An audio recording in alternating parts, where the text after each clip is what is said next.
Welcome, ladies and gentlemen, boys and girls, Skyliners out there. It is a tremendous day, an amazing day. What a day it is right now. We have the Disney Shareholders meeting that just took place.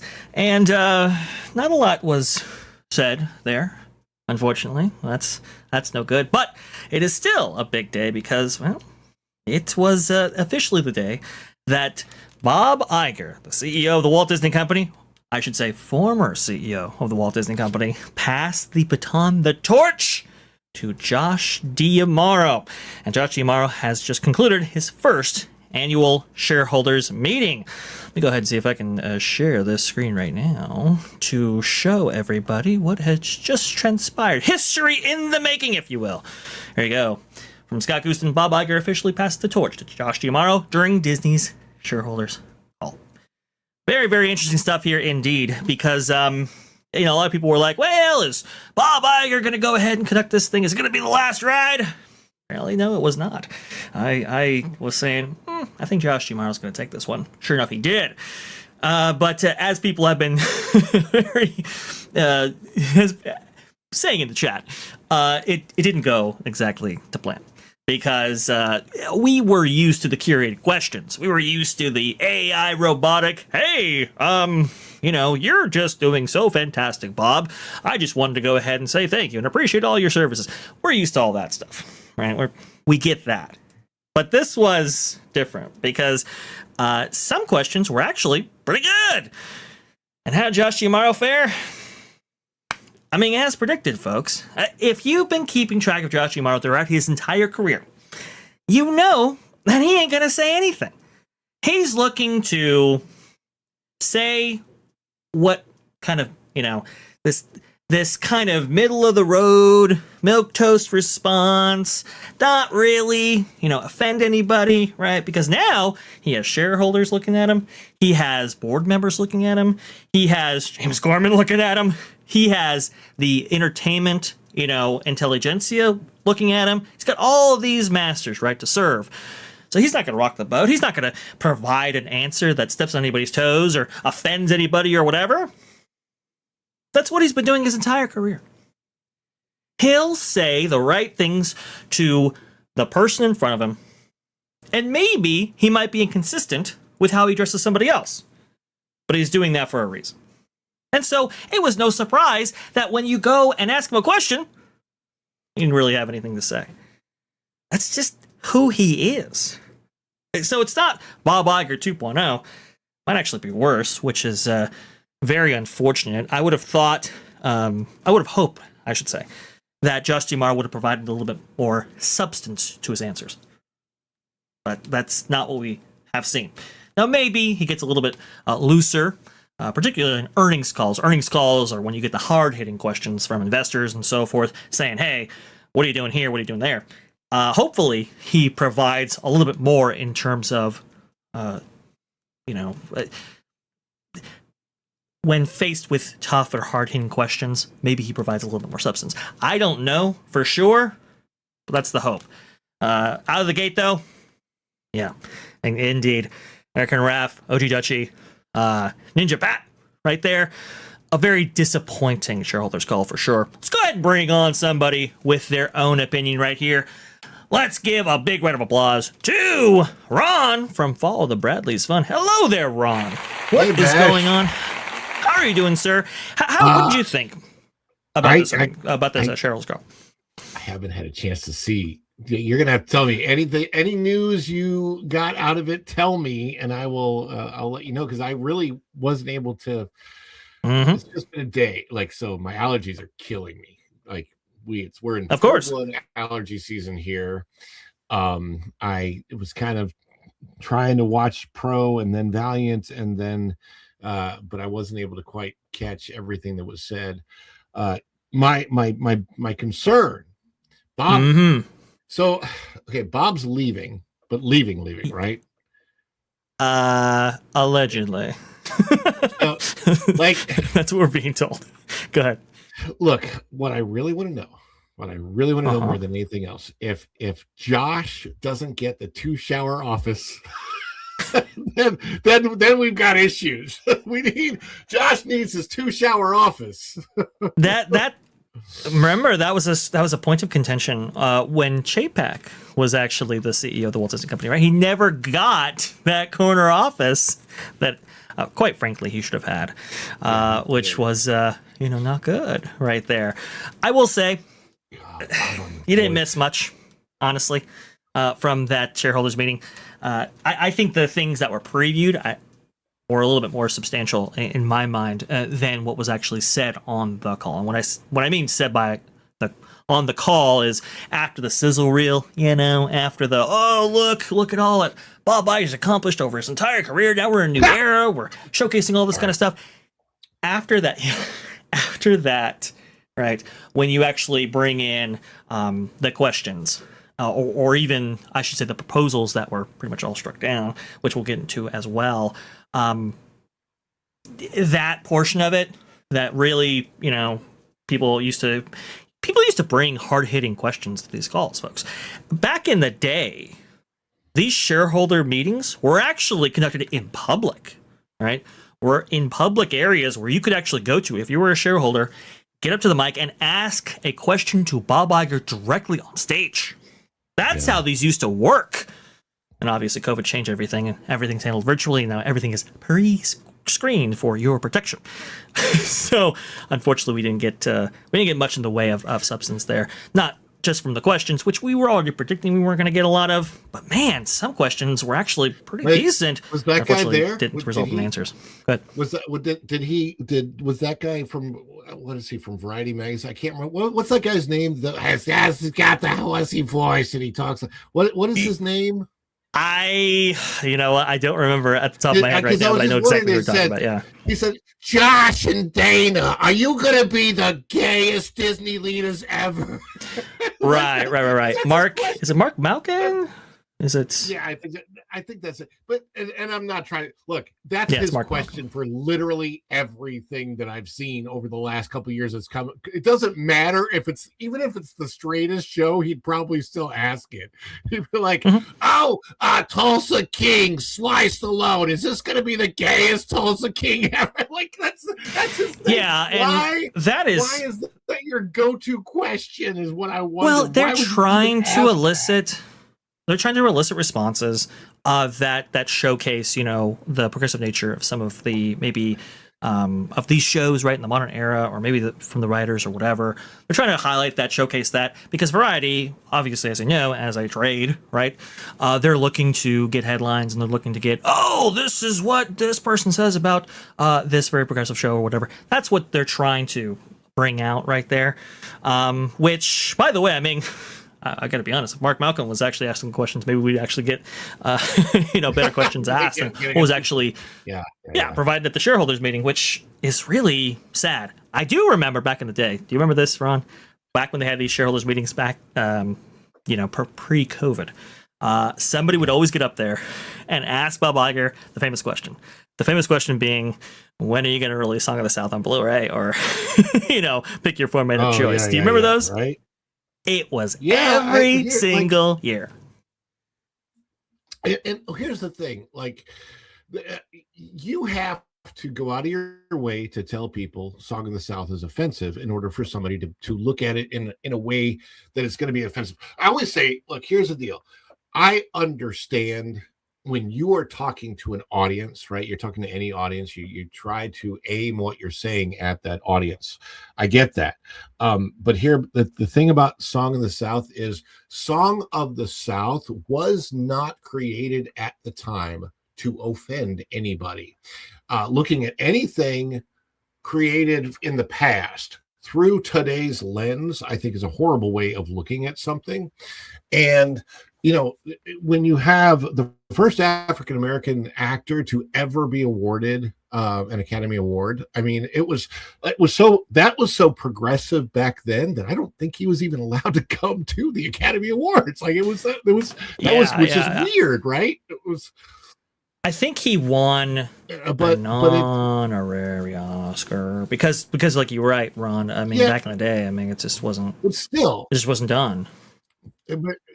Right, but that's the whole point. The whole point was that that was a progressive move back then for, and if you watch Song of the South, what you're seeing is a black person who becomes a father figure to white children.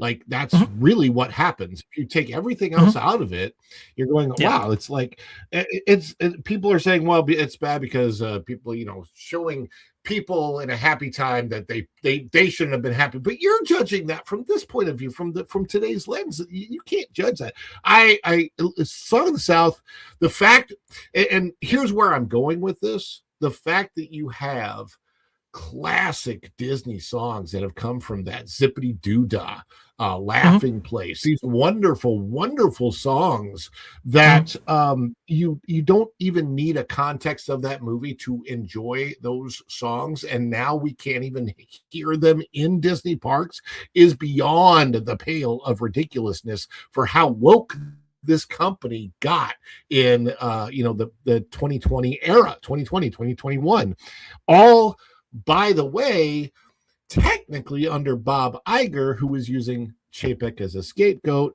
who is now leaving where the stock is. Is this the current? It's under 100 right now? Yeah, it's under 100 right now.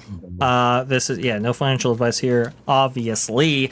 Carmageddon says still below $100. Disney stock at $99.63. I believe $99.65 is going to be the most accurate reading on that. But thank you so much, Avarice, for that. Look, that's the problem. I have a question, Vash. Go ahead.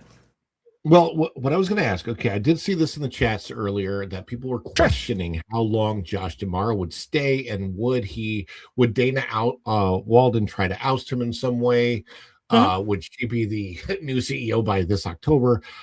I don't see that happening. And the reason I don't see that happening is whether fans of the parks or fans of Disney like it or not, or maybe previous fans of Disney who haven't liked it, like myself, the fact of the matter is that with lightning lanes and with them aiming towards a higher per cap guest, in other words, wealthier guests, the parks are succeeding. It's a fact of the matter. That is why Josh D'Amaro was elevated to the position of CEO, because he was overseeing that division. He was the chairman of Parks Products and Experiences, and here's what I see happening. If he works with Walden, and if they can work well together, and they both stay in their lanes at the same time, you can't undo some of the awful things that have been done, like getting rid of Tom Sawyer's Island, which to me, that's the top of my list, right? As Rivers of America, Tom Sawyer's Island, and MK, that's the top of my list of the bad things. Almost everything else you could kind of undo. You could make Star Wars great again. You could make Marvel great. The possibilities are out there if they come together and they go, you know what, we're going to go back to this formula where we are going to cater to the main audience, like to the everybody audience. We'll put the little Easter eggs in here and there and have, background characters or whatever that have these that cater to a smaller percentage of the audience. That it was in every Disney film. I mean, if you look back in the 1990s and 2000s, there's always somebody in the background who goes like, there's that person in the audience who goes, oh, I could probably identify with them on this level, but it's not in your face and it's not to the kids. There's hope. Well, what I'm saying there is. And that's the thing, right? So that's what I think a lot of people were hoping for with Josh D'Amaro's, CEO-ship, right? This change of course for the company. That can we course correct and just not be, conservative in our political leanings, just be maybe apolitical, maybe keep a lot of that stuff that would have otherwise divided outside of some of these big name products, that being like movies, television, and the parks themselves. Go ahead, Ron. Tanisha, that looks like DEI. She's in charge of DEI, even though it's not called DEI. She is in charge. She is a DEI officer, which they have changed her name and her position in order to obfuscate her role there in order to, well, here's the thing, Ron. Remember when the Trump administration actually came in, the mandate was out there that they're going to go after companies with specific terminology within their bios and leadership holdings and so forth. So they changed it. So just to give a little bit clarification there. And by the way, folks, we try not to focus in on politics on this channel only because we really want to provide an experience, right, that doesn't inherently divide. However, there will be a little bit of politics in here, just a little bit. Because the leadership changes that have actually occurred actually interact with politics in a very interesting way that I think is worth highlighting. Go ahead, Ron, please. Well, I was just saying, politics unfortunately cross paths, especially with the company that, like Disney, who unfortunately, big time, unfortunately, really dipped their foot into politics. By the way, Disney's always been involved in politics. If you look at who they were donating money to, but they kind of donated money to both sides in the past. And then for a while, pressure came down, and he's like, "No, we're not going to do that anymore." And then, I mean, like, when you're like. Fact of the matter is, Fortune 500 companies, they all play these games. It's not just Disney. It's Disney. Sure. It's part of playing the game. It is what they do. You got to know that.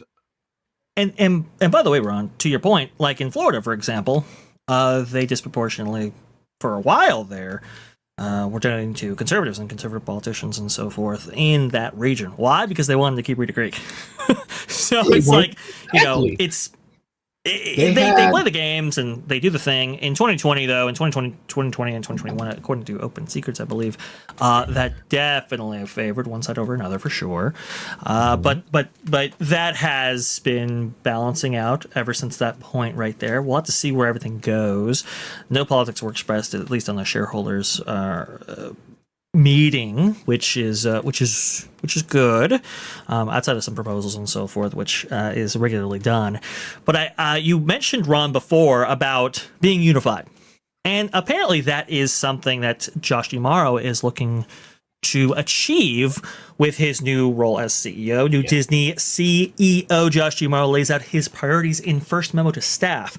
As the executive starts on the job, he emphasized, quote, great storytelling, an embrace of technology, and operating as, quote, one Disney in the note.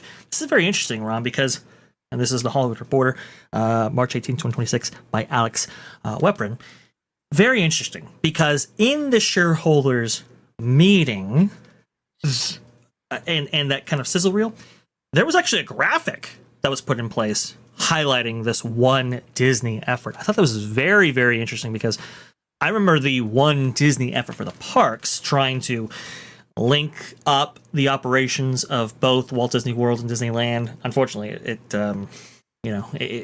had to be torn down, and those resorts needed to be separated again because they're just so, they're managed in such a different manner that there wasn't a lot of overlap there, and it was more efficient to actually separate them the way they have, and so they've maintained that leadership structure ever since. But one Disney I thought was very interesting. He says this. Let me go ahead. I'm going to go ahead and do a little bit of the Control F right here because this is a big article. Finally, Josh DeMauro framed his approach as one Disney in which all the different parts work together while acknowledging the legacy Iger leaves in the current moment in media. This transition comes at a moment when the world is changing faster than ever, DeMauro wrote. While that can feel daunting at times, it is also exciting. Disney has endured and thrived for generations by meeting change with vision, ambition, integrity, and optimism. Bob Iger has led this company in that spirit, and I'm grateful for his trust, mentorship, and the friendship through the years. He also said that, third, we will operate as one Disney. Our greatest advantage is not any one business, but how our global businesses come together. When our teams are aligned and working in a connected way, we can build on our strengths, reach people wherever they are, and deepen their relationship with Disney. This is very interesting, especially for the theme of this live stream, right? You clicked on, you saw power play. What is that all referring to? Well, Dana Walden has made a few moves before this shareholders meeting that obviously placed Dana Walden and Josh DeMauro officially in their new roles. President and Chief Creative Officer and CEO, respectively. But, Ron, I think you bring up an interesting point, where if they can work together, they'll be okay. And I do agree with that. And And I think this is what maybe might be emphasized here by Josh D'Amaro with this one Disney effort, right? It's like, hey, you know, Dana Walden, please, let's be simpatico with what we want to do here, right here, because she made a lot of moves before today. I mean, she has moved all kinds of people in various positions and has actually moved the video game segment of the company from the experiences segment to under the Disney Entertainment banner. So there's kind of two silos, right? Broadly speaking, there's entertainment, TV, cable, movies, everything that they actually produce for a screen, right? And then there is the parks, what is it? Consumer products, right? Everything you interact store. with. Oh wait, Cruise line. The Disney store. Yeah, exactly. Well, online Disney shopping though, and so all of those exactly. things. Disney store used to be on there, and now it's a little bit different, right? You're exactly right about that. But video games was under the experiences banner. Now Dana said, "Well, give me that too," which is very interesting that she's going to be in charge of video games going forward, because that was not in her original charter. And Video games, although I can understand, though, I'm thinking about it in video games. Well, it is more entertainment. It's interactive entertainment. It kind of, yeah, I understand. I almost think that might be a good move for her to be like, not necessarily that she's in charge of it, but as far as organizationally speaking, it gives Josh. Well, it gives not even Josh. It's what was his name? Moslum. Who's the one taking over the parks experience and products? Thomas Moslem. Moslem. Okay, so it gives him less to have to think about, less to have to worry about. Well, I don't disagree with you, actually. I actually think that creatively, if you're going to get into the video game space, it should probably be under the entertainment banner rather than the experiences banner. The only reason I bring that up, and the only reason I kind of chuckle at this, is because we heard for months, maybe even years, especially since the Epic Games partnership, right? Josh D'Amaro talked about openly, oh, this is going to be great for the parks and so great for synergies, and it's a perfect place for games to find themselves, right? This is going to be a great relationship, and it's going to, this is the optimum format for where we should be placing games, and the collaborations we can do, and just the amount of successful products we can actually bring to market through this whole thing. It's going to be amazing. It's going to be spectacular. It's going to be awesome. And it's like, well, wait a minute. Now it's going to be transferred from parks to entertainment. Then why did you talk so lavishly about this partnership specifically with parks when, I mean, you've changed it at this moment right here? And perhaps, things change with Dana Walden accruing so much power in her new position right here. But I find it very interesting that it's like, that's not enough. We got to get more. Right. Well, here, and then make a couple changes down the line. To be frank about it, video games, while they have been wanting to insert them into the parks in different ways, honestly, it's the last thing that the parks need. The parks need to get away from interactive experiences when it comes to electronics and the parks, because the whole point of going is to get away from that stuff. It's funny. I don't know if you remember, there was like a season of time where every park actually had an arcade in the park. Remember that? Like, I think there was one in Tomorrowland in the Magic Kingdom. I could be wrong. I know the Six Flags has all had them, where like you'd be in the park, and then like, why would you want to go to a theme park and then go into an arcade in the theme park and spend 3 hours pumping quarters into those video games? That didn't make sense. The only one that ever made sense in my mind was the Disney Quest, where playing the games was actually, there were retro games, and it was part of the experience of being at Disney Quest. And you wouldn't spend too much time. You might spend 15 minutes to a half an hour and then go do the other stuff. But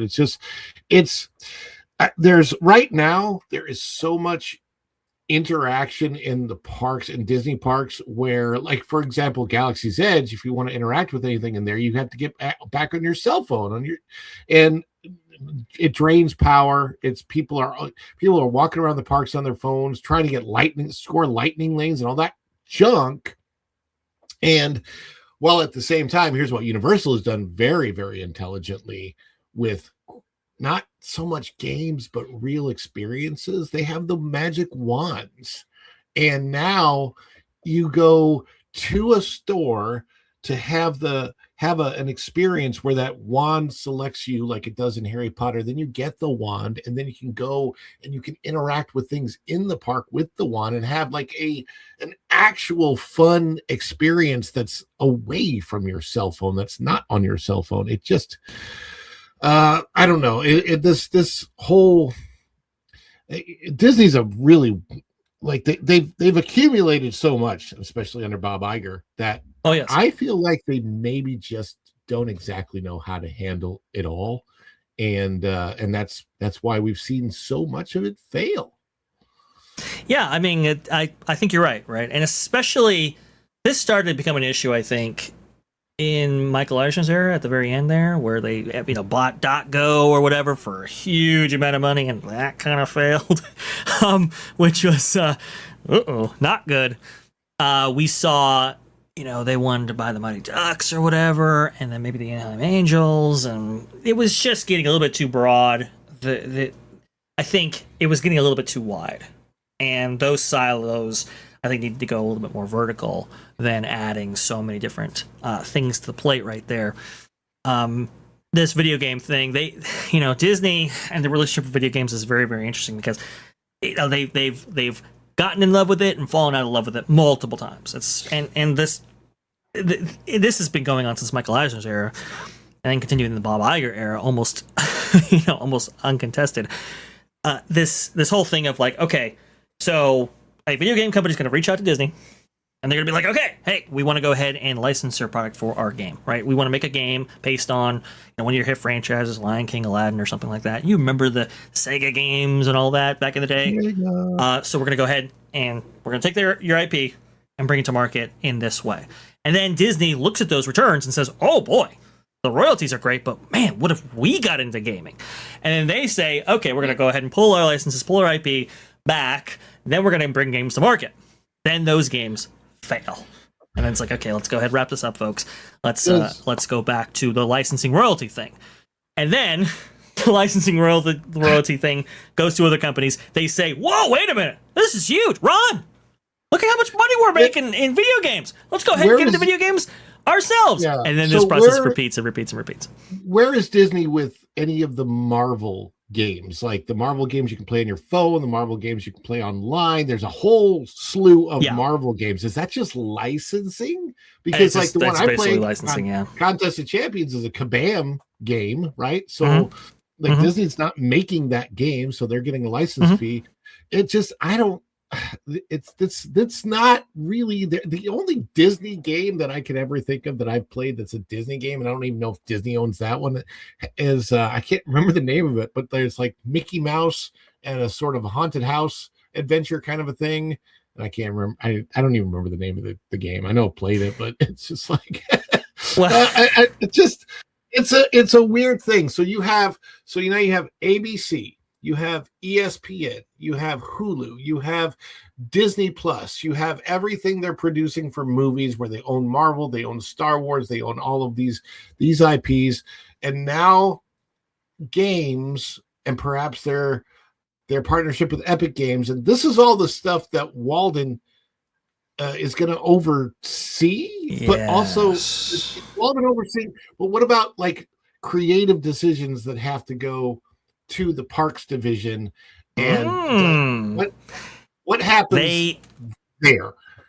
We'll go into that a little bit, Ron, because I think it's a great question. Like the it's not just the leadership that has changed; it's also the organization. Correct? That's the thing. So, as chief creative officer, right? Anything you approve for the studios, whether they be cable television, streaming, movies, animation, all of that decision emanates with Dana Walden and her cadre of folks. And then the parks will pick from that to adapt that for the parks themselves. So that's kind of how this is all working. I want to go ahead and bring on somebody who is a dear friend and somebody who knows the inner workings of Burbank pretty well. I had to call him on this one because, hey, we're covering the shareholders meeting and everything that is taking place around it. I am working on a clip for you, good sir, but you can kind of guess who this is based on this one right here. Oh, yes, he's in an orange grove. He's picking them oranges. It is OG55. Hello there, sir. What is going on today? Doing good, Vash. How are you and Ron doing today? Very, very good. Doing very good. Very good. Now, I have one of those baby Yodas back here somewhere behind me, but you know. There, it's actually behind all of this. I love it. Well, okay. So did you, sir, OG55, did you actually see the 2026 annual shareholders meeting for yourself? I didn't get a chance because I'm actually coming to you from my lunch break, so I was working. But of course, the changes, the restructuring, I am very familiar with because Dana Walden has a lot of power now. Dana is running a whole lot, and they moved that, like you were talking before I came on. All that gaming stuff was experiences. Now it's coming over to Dana's division. Now, here's the thing, too, guys. This is something that I think is very important. And my parks people might disagree with me on this, which is fine. But I think Disney's a studio first, and I think that now more than ever, Disney is depending on those IPs, right? So those parks are depending on those IPs and the output from that studio more than they ever have. Gone are the days of like a Big Thunder or a Space Mountain or a Expedition Everest. Now everything is an IP. So when you really look at it, I mean, we could even say, okay, well, Dana's not really running the parks, but I mean, she kind of is though, right? I mean, if you're controlling the output for all the parks, you're kind of running the whole show. You are, and Disney brands itself not as an amusement company, right, or a theme park company. They brand themselves as an entertainment company, partially tech company, but that's all for a whole other story. Entertainment's their bread and butter. It's the heart. It's the heartbeat of everything they do.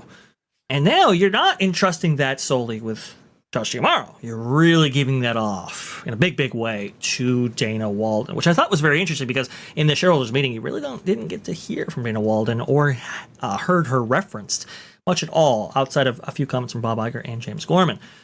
Very, very interesting. But I want to go over with you. At the Oscars, though.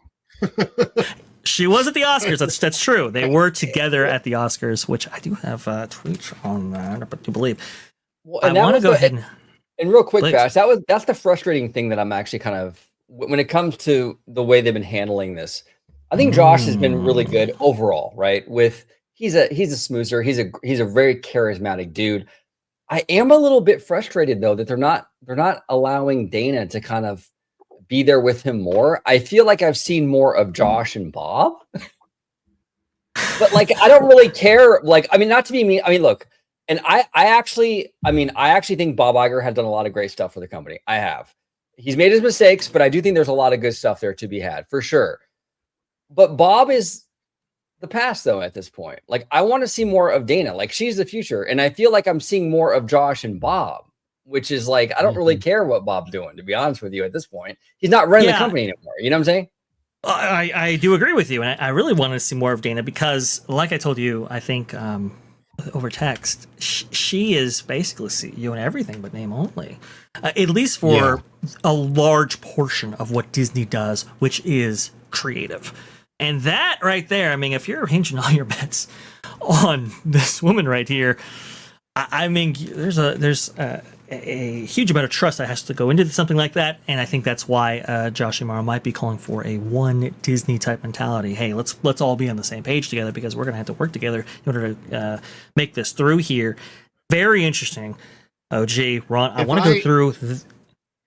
Please. Well, I was just gonna say real quick. If I had to guess why we've seen so much of Bob and Josh, is because the public perception is going to be that Bob is handing off the reins to Josh, and that's what they really want the public to perceive right now, because Josh has a great reputation. Like, pretty much, I know cast members love him.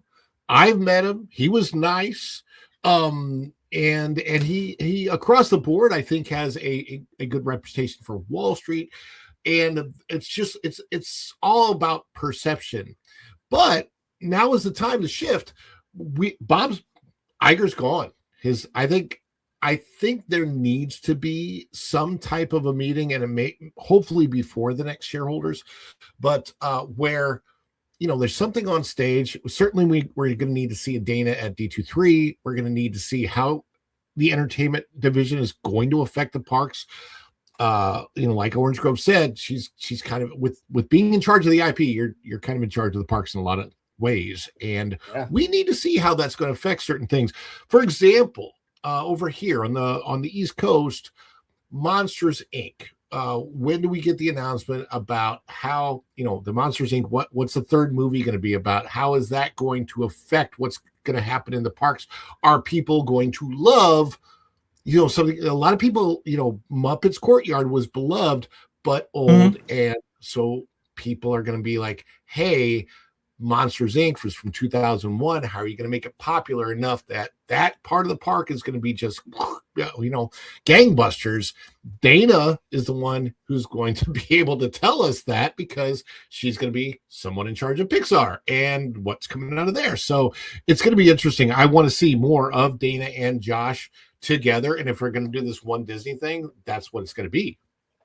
Great point. And another thing too that I want to bring up real quick is that I will say this. I will give Dana some credit here. I will give her some credit here, because it was Alan Bergman who was in charge of the theatrical, which he still is, right? But Dana was more entertainment, right? And like Hulu and that stuff. And I will say, to her credit, the Hulu stuff has been pretty successful in terms of quality and what have you.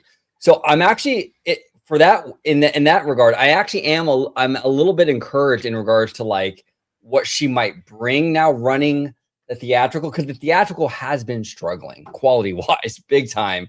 I think her division with Hulu, I think Hulu has been more successful, especially with the quality, than the theatrical. So I hope that with her kind of overseeing this stuff, we see that quality kind of bleed into the theatrical. I don't know. We'll see though. I hope so. And I mean, look at Disney Animation right now. What, the 4th straight year at the Oscars? Nowhere to be found. That's no good, especially when you have 2 animation studios and used to be #1 in that heading right there. It wasn't so long ago that Up was almost nominated for Best Picture, not Best Animated Film, Best Picture. And look at where we are right now. Not good. Hopefully, that quality. That Dana maybe brings to this could be imbued in some of these decisions. I'm not so sure, but we can look at these decisions that she's made recently and maybe have a tinge of optimism when it comes to maybe some of her appointments here, because as the Wrap has listed here by Lucas Manfredi, March 16th, Disney's Dana Walden sets senior leadership team for entertainment division. Key takeaways. Senior team appointments include Dana Walden names leadership for Disney Entertainment. Alan Bergman remains studio chairman, so he's still going to be head of the studio right there. It's interesting, some of these positions actually answer to both Walden and Alan Bergman in some respects, while Joe Early and Adam Smith co-lead the direct-to-consumer division overseeing Disney Plus and Hulu. If you're not familiar with these guys, you can see them right here. This is Joe Early. He has been named co-president of direct-to-consumer, or DTC. That is Hulu, that is Disney Plus, and as well as Adam Smith. Here's what was interesting about these two people. They come from kind of a DTC background. If I have my stuff here, the most interesting and exciting part of Disney's leadership reorg is that it's not getting talked about, is that the former Google/YouTube Chief Product Officer Adam Smith, by which Greenfield, by the way, has been elevated to the co-head of Disney's DTC business. Placing a tech/product person without legacy ties to Disney or Fox in charge of streaming is a big deal and signals a strategy shift under Giamaro as CEO. That's interesting. That is, and that points to what Josh said. He's a risk taker. I think we're going to see a lot, assuming we take him at his word, right? I think we're going to see a lot of kind of out of the box sort of decisions here. And I do believe gaming, he's going to really lean into that. I mean, I the whole time leading up to this appointment, he was talking about the gaming. That's going to be a big deal for Disney going forward, for better or worse, you know? And I think, even today he mentioned, I think, didn't he say, I think streaming is a priority for them as well. So it's not changing, you know? And that's fascinating that they don't have traditional legacy ties though. He's he's looking outside a little bit, right? Well, I think you have to, right? When you look at YouTube, when you look at this platform, when you look at how successful it absolutely is, I think it has brought in $40 billion in ad revenue, which is more than any other entertainment company combined. Well, maybe not combined, but in every instance, more than any one of those individually. It is incredible, right? So to get a little bit of that thinking within these DTC divisions is not maybe necessarily a bad thing, especially when it comes to the cost of content. This is really what destroyed Chapek and had him lose the CEO-ship, because the costs associated with streaming, right? Because they had incurred, what, a $2 billion hit on, or close to it, on that last earnings call that saw him be removed from the company. Everybody was like, whoa, I thought we had already hit peak costs before. Now these are these are huge costs incurred. We have to make this division profitable. And so DTC is going to be a huge thing. Sean Shoptaw, EVP of Disney Games and Digital Entertainment, he's going to be the guy looking to bring Disney into the gaming sphere. As OG55 beautifully pointed out, we also got, very interestingly enough, a new Chief Communications Officer. Now, I always thought that Asad Ayaz was kind of the guy for this role right here, but maybe perhaps working under him, Senior Executive Vice President of Chief Communications, they have an image problem. And maybe they're bringing somebody in here to help Asad Ayaz right that ship a little bit. Assad actually internally, according to Wall Street Journal and other places, have said that, yeah, we're trying to refocus the company towards a more apolitical direction, which I think is good. Maybe this is to help with that, facilitate that? 100%. And I do want... Oh, go ahead, Ron. I'm sorry, bro. I was just going to say, you think Disney has an image problem? What? Well, it's out there, you know. I mean, the comments about Rasmussen and pulled it, and it's you know, I don't remember what the lowest year was, but I know either in 2022 or 2023, there were like less than 50% of people polled that had a good view of the Disney company at that time, which, you know, it is Walt created something that was very specifically designed to bring families together to have memorable family experiences, whether it was in front of the movie theater or in front of the movies at the movie theater, at home in front of the television, or in the parks. And I don't think that Walt would have ever seen a division created based on certain ideologies. And I think that's what has happened, unfortunately, too much over the last 10 years when it comes to the Disney company. The whole, like, inclusion, when you say that word, it's supposed to be an umbrella that brings everybody in together. But when you start focusing on certain groups, whether it's this way or that way, it doesn't really matter. If you're really like keyed into focusing on particular groups, guess what? Other people are going to look at that and go, well, now you're not focusing on me anymore. And it doesn't even really matter what the ideology is. That's what it looked like Disney was doing. And that's hopefully what this guy's going to course correct. Hopefully. So I will say, and I'll go ahead there to you, OG, very, very quickly here. You know, Mark Mitchell has done some polling. For sure, Disney's image, at least in the minds of the American public, you know, has changed slightly over time. And I think it was Michael Eisner who recently gave that interview, right? The messenger interviews online that we've seen in multiple formats and so forth. He even said, like, hey, look, you kind of want to appeal to both sides. You want the biggest, broadest audience possible in order to get people to see your pictures. with Walt Disney, he was very anti-red, and I'll just go ahead and leave that there. Pretty openly about that for sure. But he was very patriotic at a time when patriotism wasn't necessarily political, which is a little bit an interesting product of the culture at that time and so forth. What do you think, OG? Do you think that this is something that has been worked on in very recent years? Do you think this is something that can be healed, let's say, with product statements, everything else? Go ahead. Yeah, no, I do. Bob Iger came out. I think the low point was like the Reedy Creek stuff. I think that was when they were really embroiled, no matter what side of the aisle people are on. I think that was a point when it was really like they were just really entrenched in all this stuff, right? I do believe Bob Iger has come out since then when he came back in 2022, I believe, and said, hey, we're going to moderate the company. And I do believe, well, not perfect. I do believe they've moved in that direction, right? So I do believe it's improving. Work to do? Yeah, absolutely. But I do believe it's moving in the right direction. I don't think we see as much negative sentiment out there like we did before. And honestly, there's been a lot of distractions too, though. Like, I feel like the Warner Brothers Netflix stuff has sort of like diverted the eyeballs a little bit. So you don't have like everything on Disney necessarily right now. So that has definitely helped too. So I do believe it is improving. But again, yeah, there's always, I think there's room for improvement. I think they're working in that direction. D'Amaro, I mean, honestly, our good friend Jared captured the magic. Big shout out to him. He's great. He was saying on a recent show that I did with him where we don't know D'Amaro's politics. We don't, right?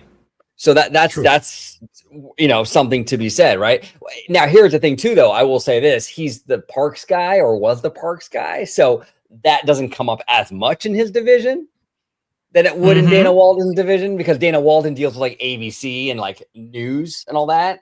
So there is a little bit of that, right? Where like D'Amaro doesn't really have to meddle in that because you're not going to have Trump or Kamala dealing with the parks as much, right? So I think there's a little bit of that there, but I do also believe D'Amaro has been very successful in sort of navigating that, where he hasn't really chimed in on that too much. He's kind of kept to his own, which is good, right?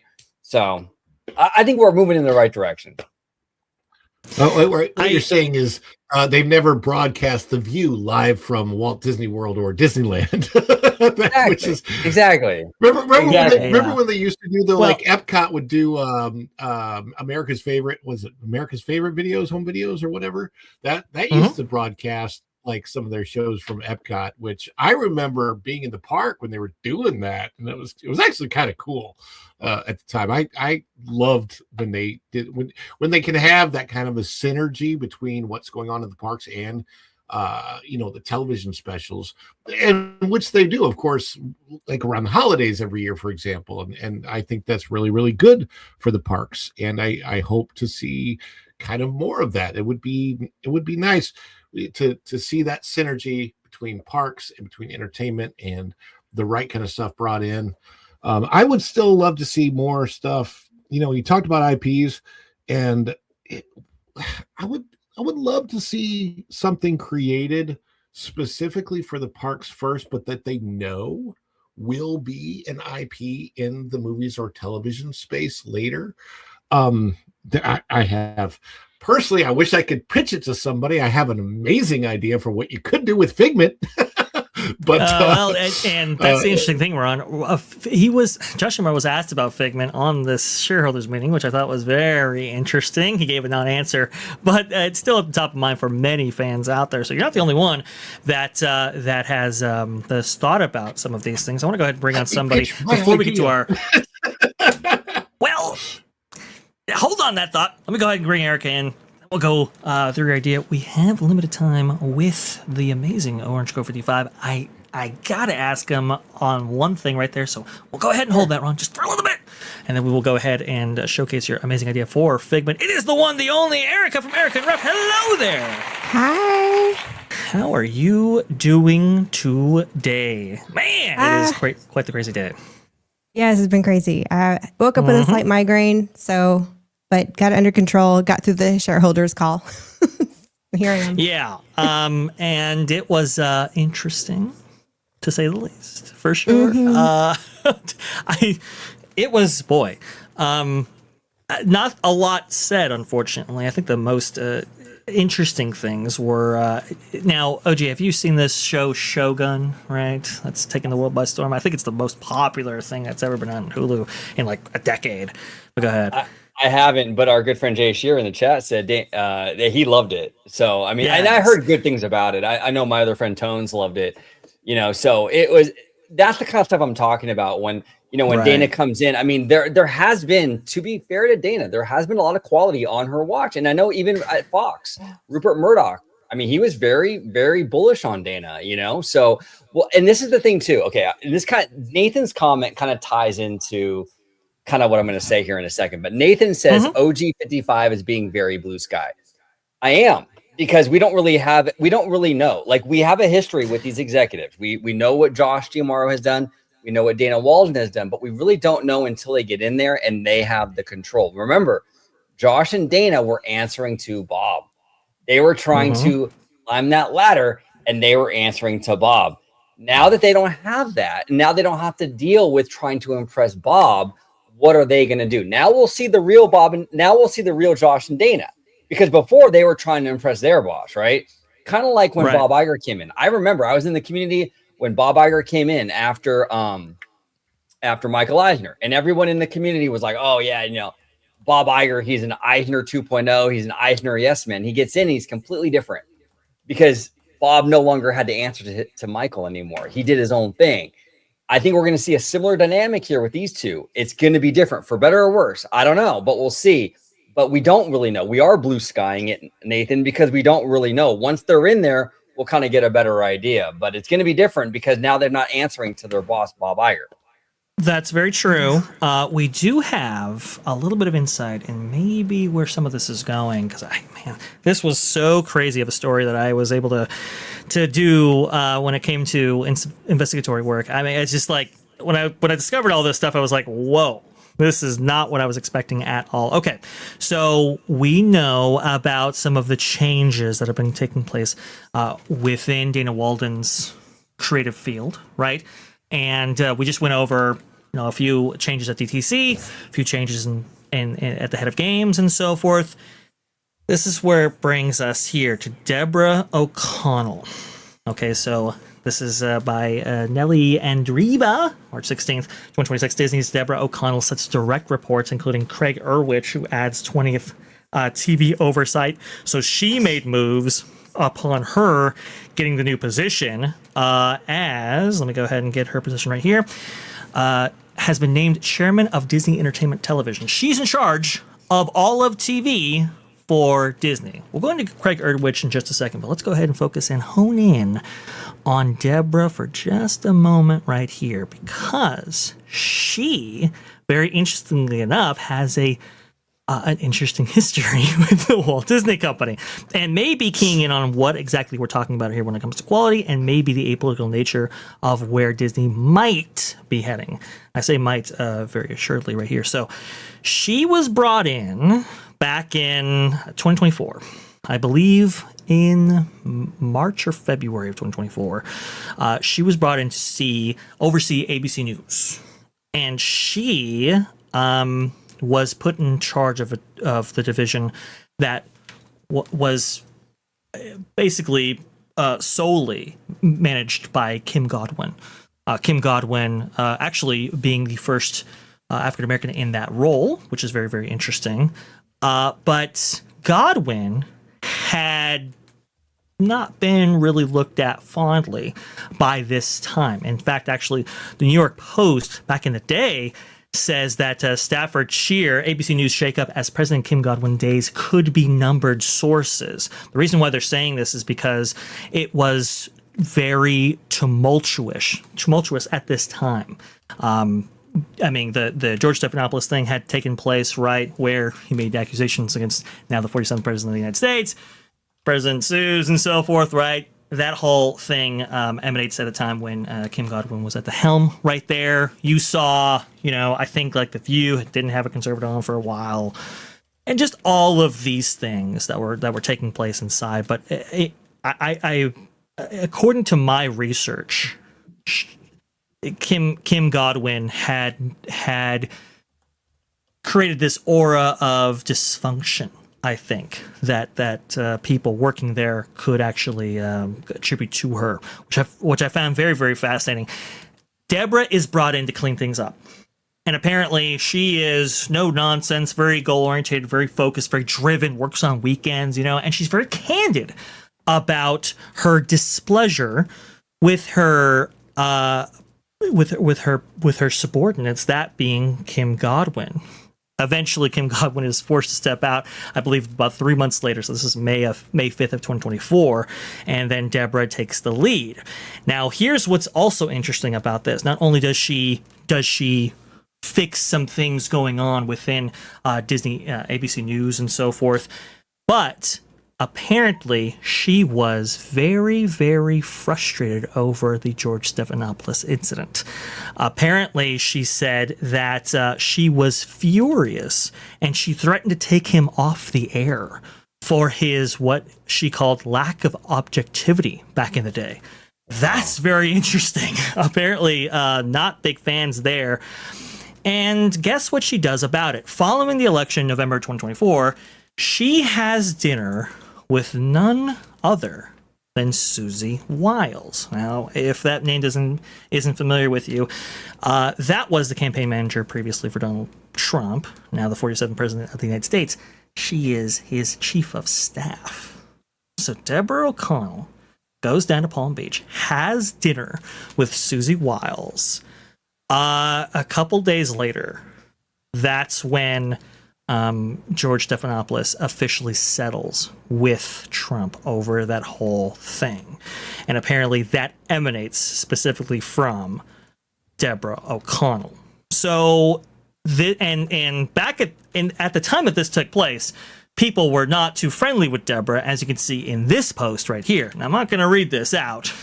You can kind of just read the screen right there and get a sense of how they felt about Deborah O'Connell back when this actually took place. This was a very controversial thing for a lot of people out there because they felt that they had put pressure on George Stephanopoulos to fold. But here's the thing. She was protecting the network. She was trying to protect Disney, ABC News, and all of that from the ire of what they felt might be coming down from the Trump administration. This is kind of interesting because she's not so ideologically set that she doesn't see the big picture and understand why this might be a bad look and why this might be a bad thing for the company and so forth. She's willing to look at it and go, hey, we got to be able to play ball. And in her view, at least according to The Independent anyway, she felt that George Stephanopoulos was not objective in his reporting, and she was furious over that because that, put the emphasis on an aspect of this news organization that didn't need to be made at that point. Very interesting stuff. I want to go ahead and go to OG because I know he's running out of time right here. What do you think about the appointment of Deborah O'Connell as the head of not just ABC News now, but the entirety of television for the Disney Corporation? Yeah, she's not just running. Yeah, she's running the whole kit and caboodle. Nat Geo, even 20th century, the whole shebang. But this points to the idea that we were talking about earlier, where Disney is trying to moderate, right? Like she's off, like you were saying, she's not idealistic. Like she's, what I'm saying, she was willing to meet with Trump's people, the whole thing. Mm-hmm. So this is the new direction, I think, for Disney. Now, do I think Disney's going to go full conservative? No, absolutely not. It's Hollywood. They're never going to be a conservative. It's never going to be the Daily Wire. It's never going. That's never going to happen, and it shouldn't. I don't think they should go that way either. I think either way is not the right move, right? But I do believe they are trying to moderate, kind of right the ship where they're not so embattled in this political stuff, and this appointment and it kind of proves that, right? This appointment kind of shows you, like, you know what, they don't want to get back into that mess again, and it's kind of proof right here that's the direction they're going in, and it's good to see that because you don't want to get too. These companies will always have some political footprint, right? Like you're always getting something, right? Like these companies, Comcast, Disney, Warner, they donate to all the parties. You know what I'm saying? They do. And they've been doing that for God knows how long, right? Mm-hmm. Be too openly out there with with it. You don't want to be openly conservative. You don't want to be openly progressive. You want to just kind of be entertainment company, kind of do your thing, right? So I think this points in that direction. I really, really do. So we'll see how it sticks out. I mean, you never know, right? That's what I'm saying. This was an appointment by Dana. Dana understood the history when it came to this whole situation, right? And we've known Dana's history when it comes to, I mean, I think she was on one of Biden's administration councils, if I'm not mistaken. She obviously friends with Kamala Harris and Hillary Clinton, interestingly enough. I just saw a photo of them together when doing research for this segment right here. So we know her history, and I think a lot of people fear that, hey, you know, maybe this is going to be a bad influence, but knowing Deborah's history, she puts this person in charge of Disney Television. And look, here's the thing. You have to have a tough player in this field, right? Because television is on the downslope. Maybe it's not even a thing with streaming taking off the way it has been, okay? So you got to make some tough choices, tough decisions, which Deborah has been attributed to making before. So I think she might be the perfect person for this job, and I think that is an example of them leading not by ideology, but by what needs to be done. Go ahead. Well, yeah, and here's the thing too, and I've been saying this for a really long time, and I think it bears repeating. Where Dana is a progressive. She doesn't pretend not to be. She's friends with Kamala. She votes Democrat, right? No secret there.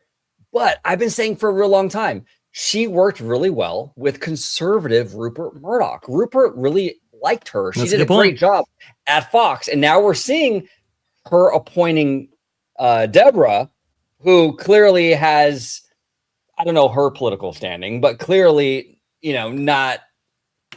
She's willing to play ball a little bit, I think. Exactly. She's willing to play. Yeah, exactly. So that speaks to Dana and her leadership, where she's able to put that stuff aside and be like, you know what, this is what's right for the company. And it's consistent with what we've seen with her at Fox, with Rupert Murdoch. Right. And the thing too is, and this is what I've been saying too for a while, I think a lot of the mess, and I could be wrong, and this is just OG speculating, I could be completely wrong, but like, I think a lot of the mess that she got in at Disney with the debates and all that, I think there was a lot of meddling involved. Because we're seeing a different Dana now. We're seeing a different Dana now, and we saw a different Dana at Fox. But when she was working under Bob Iger, though, it was a different story, wasn't it? Why is that? Well, and then there's also the point, you've got another big thing happening in media somewhere else that this appointment makes a lot of sense in response to, and that's Barry Weiss over at CBS, over with the Ellisons, looking like the purchase, Paramount, Skydance, Warner Brother, CNN, Barry Weiss. I mean, you put all that together, and you need to have somebody in there that can compete with that, and this seems to be the right person for that particular job.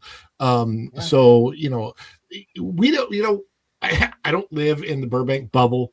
I've been to Burbank. But all of these guys, like, they know each other. They know what's going on. They communicate with each other. They see each other out at restaurants, and sometimes they have dinner together, whatever.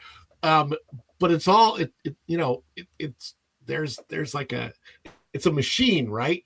And it works together in this cranks, and they know what they're doing. So, I think in this appointment, absolutely, she knows exactly what she's doing with the competition and everything else that's coming along. And we hope, anybody that's hopeful for what we want the Disney brand to become, because this is, we have a very potential fresh start.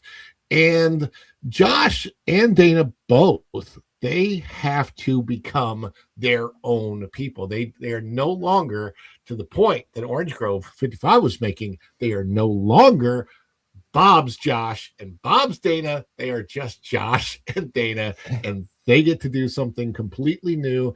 And this is the opportunity for both of them to show the Disney fans, the Disney fandom, the audience, maybe some of the people that have turned away from Disney in the past. It's the opportunity for both of them to show there's a reason for you guys to return to the Disney fandom, and we're going to give you what you want. The only thing about this today that concerns me with the call itself is a big distraction that was also released to kind of get people's minds maybe a little bit away from this earnings call. There's a big trailer drop this morning from Disney / Marvel / Sony that may have taken some eyeballs off of this. I don't know. That's a good point. We can get into that a little bit right there. I want to be respectful of OG's time. He is very limited right now. He's on his lunch break. So we got to go ahead and get him out of here real fast. Yeah. OG, why don't you go ahead and talk about the channel and maybe our appearance on Capture the Magic on Friday. Please go ahead. Sure. Yeah, you can find me right here on YouTube, Orange Grove 55. We talk a lot about a lot of similar stuff that like what we do here on Vash's channel, where we talk a lot about the Disney parks, the studio. We speculate. We even nerd out. We break out the Google Maps. How are we going to fit these attractions in certain? We get super nerdy with it. I love it. But you can catch us over there at Orange Grove 55, and you can also check Vash. Will be joining us on Capture the Magic's channel. Shout out to Jared from Capture the Magic and Theme Park Philosophy. We'll be doing a big show, a live show this Friday on Capture the Magic's channel.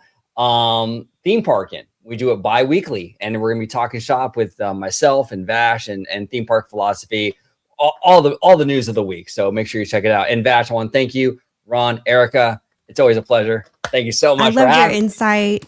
I loved hearing all of it. I drove to the base to pick up my son. I was listening to everything the whole time. I love it. I love it. I appreciate you. Thank you so much. And it's always a good time. So whenever I can jump on, I will definitely. So, hey, shoot me that text message, Vash. I'm always down. Absolutely. No worries about that. You'll always be invited here, OG. Thank you so much for coming on. Very much appreciate you. OG55, guys, make sure you subscribe to his channel. Go and show he's got it in the chat right there. Thank you so much for good shirt. And I will finish your clip by the time you come back, all right? Sounds like a plan. It's in the work in progress. Sounds like a plan. Have a good one, everybody. Awesome. Thank you so much, man. Bye, OG. Very much appreciate that. Erika, let's go ahead and get you in on this conversation right here. I gotta get going too, Vash. No, Ron, you gotta get. Where are you going? Dang it, Ron. Okay. Before you leave, Ron, I know. You gotta tell us your figment, because I promised you. Oh yeah. Tell us. No, tell us your figment idea. Right, So here's my idea would not be for a movie, but would be for a television show on Disney Plus, specifically for kids, called Figment and the Dream Finders, or the Dream Finders. It'd probably be Figment and the Dream Finders. My idea is that the original Dream Finder that we know from the parks is no longer with us, but he's passed on a message, and this kid finds it, and what happens. Some sort of magical MacGuffin, right? And the kid finds it, and he opens it up, and Figment pops out, and then there's this whole thing where he goes along, and they collect other people, and they become the Dream Finders. That this little team becomes the Dream Finders, and from week to week, they go on different stories exploring what the imagination can do with Figment. Ooh. And because they're the Dream Finders, they can be a diverse group of kids where you have different cultural backgrounds and different things like that. You know, like what I think the perfect blend of what Disney wants with diversity without technically being woke about it, where you got different kids with different backgrounds who can explain different things about their cultures and things like that. And then they have adventures around the world where Figment can take them to different places. And the whole thing becomes Figment and the Dream Finders.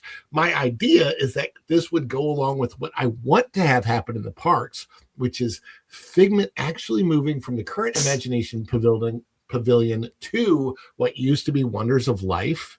And that building that was supposed to be the Play Pavilion, remember that idea? My idea was that Figment goes over there, and the pavilion itself becomes Imagination at Play with Figment. And the whole thing is very, very interactive, but there's also a brand new Figment attraction with the new Figment and Dream Finders, blah, blah, blah. And then what is currently the Imagination Pavilion becomes the Pavilion of Light.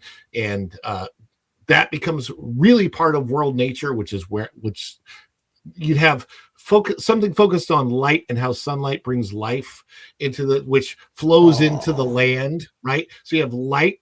Then that light flows into the land. You have soaring, so you have the air, the land goes over to the living seas, and then you also have the way of water it basically makes a flow over at Epcot and then you have Figment over at the other side, which is World Discovery, when you need imagination for discovery. It's all very synergistic and makes sense in my head, at least.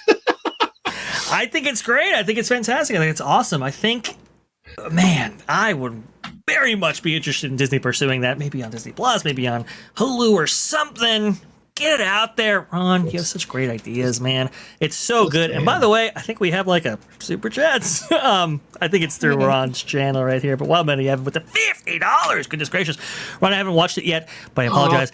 Doesn't matter what I think. The point is, I offended her. My apologies. I can do better. Thank you, Wildman. Referencing. Appreciate that.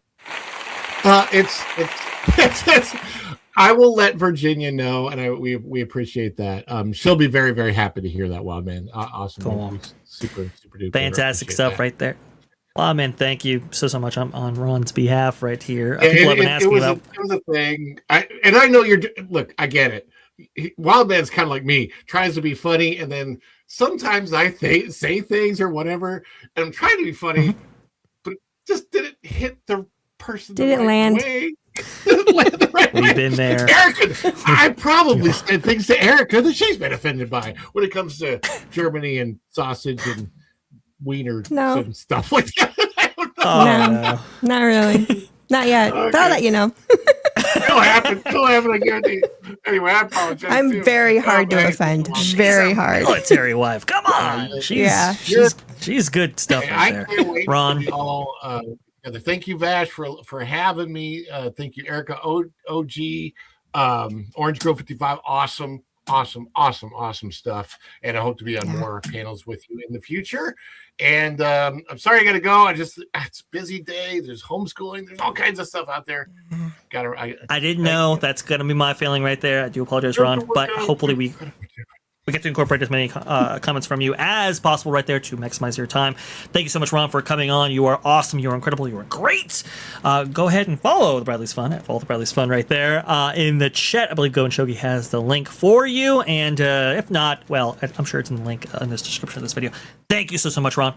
Very much appreciate your time. And great Figment idea as well. Thank you. Awesome. Okay, so it's interesting, Erika, before we get to your comments on all of this and more, I'm sure you have a lot of thoughts on all of this. People have been asking about monetization on this channel right here. Yeah, I saw that too. I'm curious too. I am proud to announce, guys, that we have met the first threshold for monetization. That's 3,000 watch hours right there. And I believe 1,000 subscribers. We have hit them both. Awesome stuff. We will be having a 2K stream next week. And then we will bring out not just monetization, but also memberships. This is something that I've wanted to do ever since That Pod Place or T3PO days. I have wanted to do memberships. I couldn't, unfortunately, commit to, the value that people expect when they do memberships.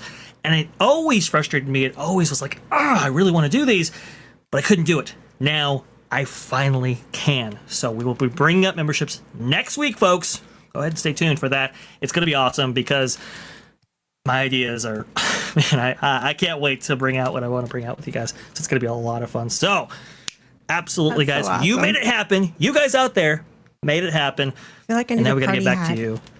I'll bring a party hat next week. I'll go to the store and I'll buy a party hat. Fantastic, Erika. I can't wait. It's going to be a lot of fun right there. But thank you so much for making it happen. Awesome stuff. Now, let's go ahead and get back to a little bit of Deborah O'Connell right here and what we were talking about before. Your thoughts on the changes here at the executive level within Disney right there. Do you think this signals maybe a change of thinking? Or do you think it's going to be same old with Josh D'Amaro and Dana Walden in place? Your thoughts, please, Erika. I'm 50-50. It's part of me is like, okay, seeing a little bit of that moderation that OG 55 was talking about. Well, at the same time, I feel like we're not going to see much change. But then I'm back to, well, it was D'Amaro's first shareholders call in the role. We can't expect too much so soon. He needs to come into his own as a leader, which can take time. It's like rediscovering yourself when you are in such a lead position. I'm really all over the place, and I'm kind of with Valiant in terms of we'll know a year from now better than what we know now, because it's really too soon to judge the guy and how the two of them are going to work together or against each other. We don't know. It really could go either way, which is why there's so much buzz on, in this space, on all sides, which I love hearing all the different points, because almost every point has has validation. And it's so crazy because we really don't know that's what creates all the buzz, We don't know. We don't know. And that's the thing. That's why I'm such a historian by nature, because it's really the only way to predict the future at all. And that's not always one-to-one, obviously. But then sometimes I'm like, but maybe there'll be a break in history and there'll be this great turnaround, and Disney will go back to being that golden trough again, that it was when we were growing up. Like we really want it to be that again. I am desperately hoping that we get back to that kind of, at least pre-COVID thinking, but certainly, maybe Eisner type thinking, where Eisner was very candid. He was like, look, listen, you want to go ahead and appeal to both sides of the spectrum because you want to go ahead and maximize your consumer base, right? We've seen a little bit of that from like Pixar, for example. Pete Docter, he had the, we're not doing therapy or whatever comment that a lot of people, I think, maybe reacted to a bit too strongly to, but didn't really focus on everything else that he might have said.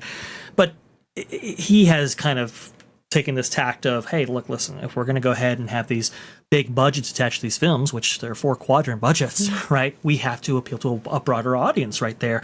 And so for as well as Hoppers is said to have been doing from the Walt Disney Company themselves, I'm not sure if the numbers quite bear out the enthusiasm for that picture, but okay, we'll go with that. Some of the stuff that was in there was taken out, was removed in order to appeal to a bigger umbrella, right? And include a lot more people. And it worked out in that case. So it's like, okay, well, more of that, please, and less focusing in and honing in on, certain groups, certain ideologies, certain things that might otherwise be inherently divisive, or if not that, things that just might not appeal to the greater subset of consumers out there. Right. And hopefully Josh understands that. And he might, because he comes from consumer products, right? He understands what toys sell, what toys don't, what rides people go on, what rides people don't go on, and so forth. And you can kind of, chart a pathway that way. That's not so within an ideological framework. Hopefully that's the case. But we'll see. It's something that we don't know currently, but hopefully we'll get more answers soon on. Like I was saying before, Shogun was highlighted right there. Have you seen this, Erika? No, it's been a long time since I've heard the name, but no, I have not seen it, but I haven't heard anything bad about it either. This is the coolest show on the planet right there. This is literally, I think, the best show that Disney might have ever done, actually. And it's really good because it wasn't done by Disney exclusively. It was done by FX. No, I joke. I kid. But if there's one thing I will attribute to Dana as saying, hey, that was a great move right there. Shogun is certainly it right there. And season 2, I suppose, is in development, as was highlighted on the earnings call, which is very good to see for all those Shogun fans out there. And they talked about the next Disney cruise ship. We'll talk about the most recent cruise ship that made its debut right here. But you can see right here, this is the hype trailer for not just Disney Cruise Line, but the next Disney cruise ship. And that will be delivered, I believe, in 2027, if I'm not mistaken on that date. I'll double check for you. But it will be, as I skip here, the Believe ship. Oh. This is part of their strategy to have 13 vessels in the fleet by 2031. Do we know yet huge where stuff. it's going to dock in and out from? I believe it's going to be domestic. The adventure is for a particular Asian. market, which is Singapore. I would believe that this is going to have domestic charters as well as maybe some international ones. Of course, I know they want to go to Australia. They want to go to a lot of these other places. So I believe will be Poor available for us. Australia. They've been begging for a Disney park for years. They have, and they were this close, Erika. They were this. I know close to they getting were. one. I'm like, come on, Disney, throw them a bone. They really want to. It would be great. I'd like to go visit to see SeaWorld. If they had a Disney park out there, that'd be like even more enticing. Right. And, for all those history lovers out there and love those fun facts and Disney Australia and everything else, the first concepts actually for Soarin' that would eventually make its way to Disney California Adventure in 2001 and later on Epcot were actually done for Australia. And you're going to be flying over various parts of that continent right there, which is super, super cool. Unfortunately, though, that never came to pass in that way, but Soarin' obviously was continued there. I want to go ahead and highlight the adventure now that we're on the subject of Disney Cruise Line. Apparently, this is right up your alley, Erika. The Iron Cycle, this coaster that is on board the Disney Adventure, is still not open. They're still having problems. They're still saying that we apologize, but the Iron Cycle coaster, again, one of the entertainment offerings that are available on this ship is not functioning. They're doing everything that they can, even getting Maurer Rides, the manufacturer, on board, as you can see right here, to work on it. And they've been testing, which has a lot of people like, oh, is it gonna go? You can see right here, these are the tests as provided by Theme Park Express right there. Awesome stuff. Definitely check his channel out right there. We can see, look, it's going. It looks awesome. It looks neat. It looks fun. But it's not available for guests. Here's the bad news. Again, this gets into the rumor and speculation territory, but I think it's accurate. There you go, from Walt's Park or Walt Spark, whichever one you want to go with right there. I want to go ahead and thank Rudio for getting this information to me, by the way. Thank you so much, good sir. Hearing that the roller coaster on the Disney Adventure Iron Cycle won't be working until the very least middle April.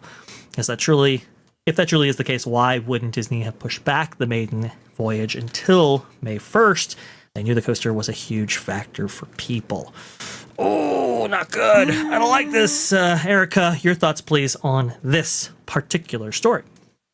From what I've heard about people in particular that cruise with Disney and are huge fans, they tend to book Disney because of the ships, not really because specifically of any one particular thing that's on them, because apparently the Disney ships are so vastly different than the rest of the cruise line industry.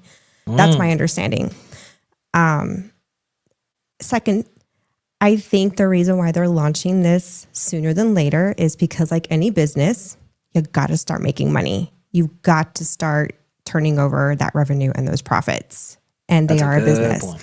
And I can't blame them. I would probably be making the same decision. Let's just get it going. Let's get people on. Let's start getting that money rolling in. And eventually we'll get this to work out. People can book another cruise down the road is probably their mentality. Now, whether you agree with that or not is another debate, but I'm thinking that's probably their mentality is if they miss the coaster on this booked trip, it gives them a more incentive to book another trip. It's true. I just wish, Erika, it didn't have to work like that. I know. I do believe it looks fun. I know you make it an astute point, right? Very, very good observation in that they have to make their money back on this. Remember, this was $800 million over budget. Yeah. Yeah, so it's like a lot of money. Whoa, I need a shout out tequila hearing that. It's a good point right there. Ooh, Man, I really wish this would have been. I really wish this would have been open. billion. Unfortunately not. Talking about money, though, Erika, I want to go ahead and bring this up here because money is a hot topic and definitely on the minds of people using cruise line. This is very interesting. Do I have the story ready? Uh-oh, I lost the link here. Give me a second, folks. We'll go ahead and find it. This is interesting because, before we get to money, I guess, staterooms, more problems. The Theme Park Express famously got the small stateroom, right? And had the beds all collapse out. And well, you see how that went. Not looking very good in that respect. But he did get a deluxe inside stateroom for his second cruise with Disney Adventure. He really wanted to go ahead and try this out, I suppose. And he still didn't get his mattress. Even no. Yes. Even with this stateroom right here. I take Erika, it that I mean, are they ever going to learn their cushioning- lesson here? I'm a little confused on this because I mean it's the Asian market, so I'm kind of lost on who ultimately is making the decisions in terms of that kind of details. And because all the other cruise ships I've heard are just excellent with all those details and being hospitable and making sure your stay is comfortable and so I don't.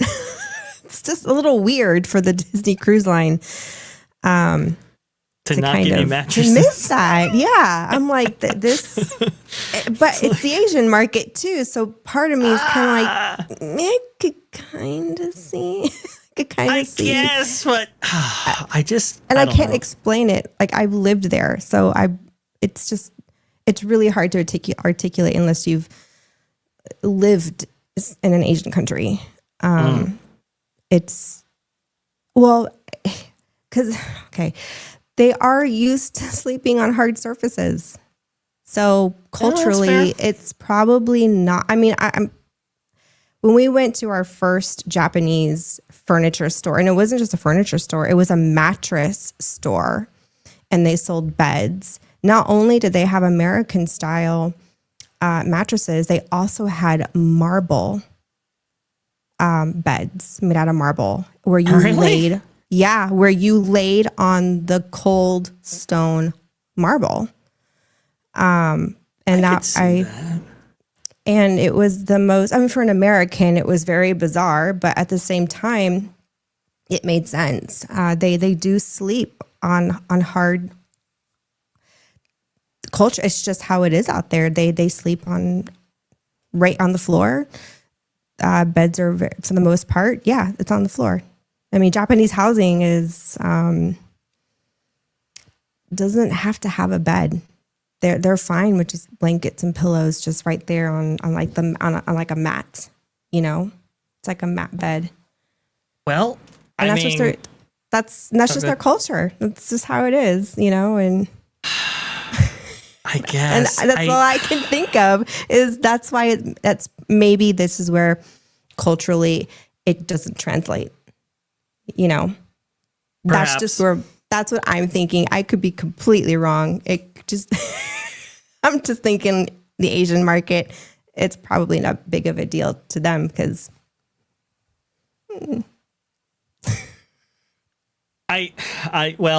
So Chef Eddie comes in here with the, I have heard of people sleeping like a rock, but not on a rock. Apparently it is very true. with the marble, you can, which is very interesting. Yeah, they'll take naps outside under trees. They have like a nap time in Japan during in the middle of the workday, like their own form of siesta. And yeah, it's a fascinating culture. I love, it was the 3 years that we were there. But yeah, that's the only thing. That's all I've got from living, at least in Japan. I'm just thinking it's not a massive priority for an Asian market, and if the ship is not even going to be leaving the Asian market, it's just going to be it's going to be not servicing. surprising. Don't expect the mattress pads and all that cushioning that we're used to more west. Okay. I know.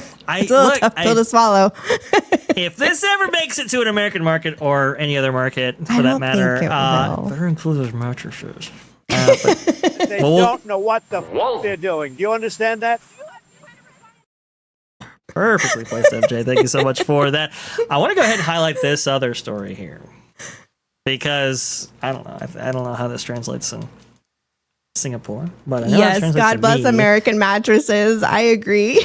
That's right. That's what is it? It's mostly other countries, but mostly America. It's called a salute to all nations, but mostly America. That's the one. Right there. Okay, this thing, not a fan of. Maybe we see another in other cruises with, maybe the Dream or the Magic or the Wish or any of those others. Here you go, folks. Monetization hitting the cruise lines. Theme Park Express again. Disney Cruise Line has launched a new paid fireworks reserved viewing area on board the Disney Adventure. This $50 per person event includes plush seats, a Lion King pin, drinks, desserts, and of course a prime view of the fireworks. You can kind of see right here what you get with that. Hello there, Theme Park I saw Express. Good to this. see you. Yes, and you can see right there a little bit of what he's getting right there. You can see the Lion King pin. You can also see the selection of desserts for Is that a your chocolate covered patron. strawberry? Maybe? I don't know. It could be. And he gave it a good review. Now, okay. So he said here, the reserved fireworks viewing is totally worth it, in my opinion. If this is your first time on the ship, the sheer number of bodies on the open deck is insane. For this show, I mean, it's a 10,000 person cruise ship right there. And to not have to worry about finding a spot early and sitting for an hour while being comfortable, sipping alcohol and eating desserts makes this experience a no-brainer. On the first cruise, we experienced being in the crowd and things got hot and uncomfortable very quickly. To my knowledge, this experience can only be booked on board, but I'll find out more on this for the next cruise. Good to know. Erika? I've never been on a cruise, so Right. that's good information. It is good information, that's for sure. Definitely check out Theme Park Express, folks. He has some great cruise line coverage. Like, he has taken Alaskan cruises via Disney. He has done a lot of these cruises on these various ships right here, up and down the fleet. Very good stuff. Definitely check him out. Erika, this monetization, Yeah. this kind of nickel and diming, we saw it at the parks. And now there are multiple fireworks viewing areas that you can attend all around and inside Magic Kingdom, right? Now we're starting to see this kind of stuff make its way out at sea Yeah. with the cruise line. How do you feel about this nickel and diming hitting DCL? I have mixed feelings now because before I was like really against it, but because I've never been on a cruise and reading his review, I don't know if it gets that crowded and uncomfortable, I could kind of see why they did it. I'm not why couldn't they do this for maybe, do they have like their own club, like club membership kind of thing? Concierge. Like a crew or yeah. I think for an elite level like that, and it's already paid for, I think would have been a better option versus the versus this. That's just me. I mean, tomato, really, when I Okay. put it that way. That's a But- fair point. So concierge, having this limited concierge, I think might be very interesting, right? Because you already have a concierge level. You already have people paying a higher price point for those elevated services right there. I could definitely see this being brought out for concierge specifically. But this furthering of these monetization efforts in which it's Yeah, like, hey, you want to get the good spots? Well, you got to pay a little bit You extra. could pay right for there. it.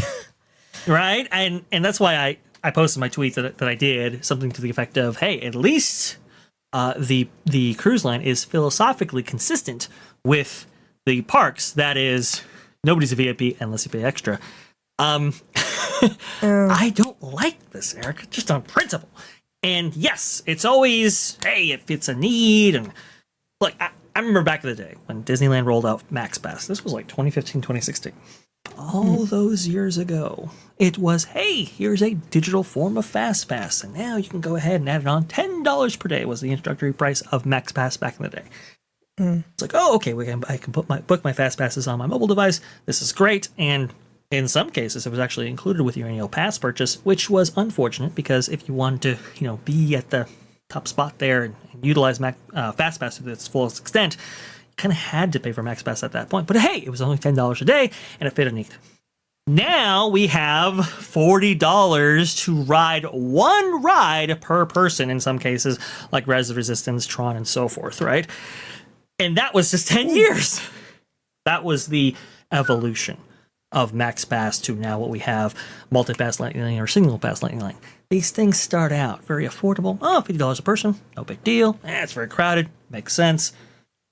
And that justification in the minds of consumers is what Disney uses to extract more money out of you. Yeah.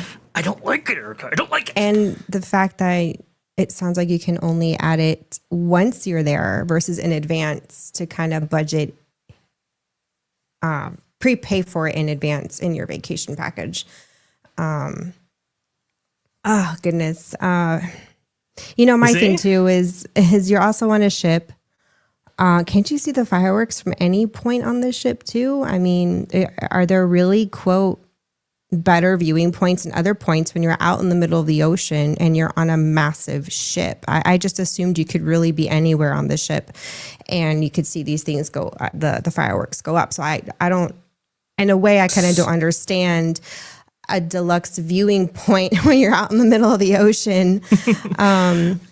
Well, these deluxe viewing locations, right? You got the seats, right? You're paying for, and that's just it. Yeah, you're paying for the seats and the food more than the actual view of the fireworks, because technically you can view the fireworks anywhere on board, at least anywhere on the exterior of the ship where you're exposed outside. So that was, yeah. I mean, they're okay. You're right. You're right about the fact that. Oh, go ahead, please. Sorry, I'm just looking at the seats and the chairs, and I'm like, did they buy them off Amazon? I'm sorry, It sounds like those seats are more comfortable than the beds. It's pretty good. It's not maybe bad. On the Disney Adventure. There you go, dude. Yeah. I don't know. Maybe they're trying to appeal to the honeymooners. Maybe they get a lot of couples, but That's for true. a family, that's steep. $50 a pop a head. Yeah, $200 for a show like this. No, there's no way a family is going to shell out that kind of money. But couples and just adults, yeah. But even then, I don't know. I just knowing me and my husband, me and Raf, I don't think we'd pay for that because we'd be the ones walking around just. Lost puppies, oh, we can see it from here. Oh, let's walk over here, see if we can see it from there. And I don't know if I could stand in one place. I feel like I'd be pacing everywhere. Yeah. I think the seats help for sure, especially to add that value right there. Listen, folks, it's $50, no big deal. Maybe it's crowded. Maybe it is crowded. I mean, it's a 10,000 person vessel right there. People were already saying that, hey, look, it's going to be crowded in these areas and so forth. So to get an advantage like that, right? If I'm paying $50, I'm eating a whole bushel of chocolate strawberries. Yes, for yes, real. Indeed. That's the other thing. Individual selections. I want the whole thing. Go ahead. The only thing that looks appetizing is, I think, those are chocolate covered strawberries. I don't know. It's the only thing that really looks appetizing to me. What, you don't want this and macaroni and cheese looking thing? I don't know what that is. It looks weird. And was that a Twinkie with some guava sauce coming up on top of it? And so what we've tried to do is really bring that shape language from the architecture. But what we love to talk about at WDI is shape language. And we often refer to shape language. There's such iconic shape language in Spaceship Reverie Attraction. We really wanted to make sure that we fused to that throughout the space. Love it. I love that because it's like we're trying to determine from the shapes. Based on shape, what it is we're going to... Perfect. Okay, and that's another thing, too, that's irritating. And Disney doesn't really put this out a whole lot, but what about people that have, that are diabetic, maybe recovering alcoholics? Yeah. You know, they want to experience these immersive environments, but they can't because there's nothing sugar free or alcohol free on the menu. So it's That's like a they're good screwed point. they're screwed. Oh, they're damned if they're doing, damned if they do, you know, and it's kind of, it's sad because then you feel like you really can't participate. It's not worth the money because there's literally nothing for you. That's a really, really great point right there, especially with, you know, drink culture, I think, has looked very differently now. I mean, in terms of alcohol sales nationwide, it's gone down for sure. So you can attribute that to many things. Obviously, the onset of, insulin blockage in some people, not very good. Make it more inclusive for sure. $50, a little steep. Erika, if I see this on regular cruise lines, we're coming back to this conversation right here because this is how it starts, folks. This is how it starts. This is how they wiggle their way in right there. But there's one last story I want to get to before we close this whole thing out right here. 2 hours, 150 or so out there, YouTube and X. I want to go ahead and thank every single one of you. And as a celebration of this amazing live stream, I have to talk about something. Absolutely. That's your applause right there, folks, for you. Thank you so much. I want to go ahead and highlight one last thing. This, I thought, was super, super cool. It is the Jurassic Park experience at Universal Studios Hollywood. Okay, they're getting ready for FanFest right now. And this will be a FanFest item. They have soft open this experience in advance. It is super cool. We did hear about, you know, the actors being cast for these roles. One, Sir Ian Malcolm. The other, John Hammond. And I do believe the portly fellow from there, like Newman. I can't remember his name right now. But you can see right here, they do have a lot of displays out there of various props that have been actually featured in the Jurassic Park films. Very, very cool stuff. But it's the acting, I think, that really has everybody clamoring for this and more. Let me see if I can go ahead and get a little bit of this on screen right here because it's so awesome. Here's your Ian Malcolm, this by Inside Universal, as you can see right there. Super cool. It's not just that. Erika, you've got to hear him. Sounds just like him. Here we go. What we do here now, right, can have a wide effect on the world outside of this place, right? I'm going to pause it right there just for the music, and then go ahead. Like this part, and the mad scientists here at IMJ do not understand that, especially John Hammond. He does not get that the little things that he's doing here for Jurassic Park are going to affect everything around us, right? That is crazy. Jeez. Just like him. What vocal training did he go through to just, I mean, wow. I have no idea. Here he is talking about chaos theory. Amazing. There we go. Let's see if we can get some audio here. Boop. And louder. Does he do the little water thing with the cup? All a part of that unpredictable variable scheme that is chaos. You do all know about chaos theory, right? No, tell me. You ever heard of the butterfly effect? The butterfly effect? Yes. If any little small thing that you do now have a mass effect on things to come, even around the world, my friend. So do not think for a second that you do not matter in this world, okay? You all do. I will say this, all right? And life finds a way. It always has and always will, right? Yes. Try telling Dr. Henry Rue about that, right? I'm going to tell him that this is just a bad idea. Isn't that incredible? I mean, that guy really has it. But it wasn't just that. This by Five Fires right here, which, by the way, Five Fires did an excellent job covering all of this. I want to go ahead and shout him out to the highest places that I possibly can because he did an excellent job covering this in his big YouTube video. You can go ahead and check it out on his channel. Here you go. The Velociraptors come loose and start causing all this terror and destruction and so forth, throwing people around. This is super, super cool right here. So you get Blue and you get another Velociraptor, and they're trying to wrangle them together. It's this little show that they do. I don't know how frequent, but they I think it's like 5 minutes or something like that. Super, super awesome. Very, very cool. It's just an extra layer, right, on top of this Jurassic Park experience. Now, unfortunately, this is a flex space for them. And, aesthetically, right? Maybe it's not as strong as your immersive themed lands, like Super Nintendo World, for instance. But with the entertainment actually presented, with the props presented, with the actors interacting with you, this is super, super cool. Erika, your initial thoughts to the Jurassic Park experience at Universal Studios Hollywood. Are they going to bring this into the actual Jurassic Park areas of the parks? This interaction down the road? Or is it just going to be for FanFest nights, reserved for the FanFest events? I think this is going to be reserved for FanFest because these are a lot of props and so forth that have been featured in the films. Okay. So you can't really duplicate those. You could send them to other places, but I think this might be strictly for FanFest. That doesn't mean, though, that Jurassic Park Experience for FanFest doesn't come to Orlando when FanFest might be eventually brought out to Orlando. That's a possibility.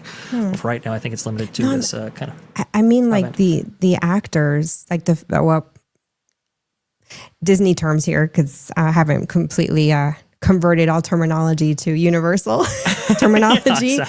But like the face characters, yes, that would be a cool element to add, even in Orlando, to the Jurassic Park. But there again, I have not been in so long. I don't. It's hard for me to envision the area of the park because I have not been to Universal and literally since the first Harry Potter World opened. That was the last time we went. Well, now you got to go back. I know we're way past. But this guy here, I saw this video clip. Let's watch he this. He looks like him. I know. He looks like. Oh my gosh! This is from High Universal right here. I want to go ahead and highlight the voice as well.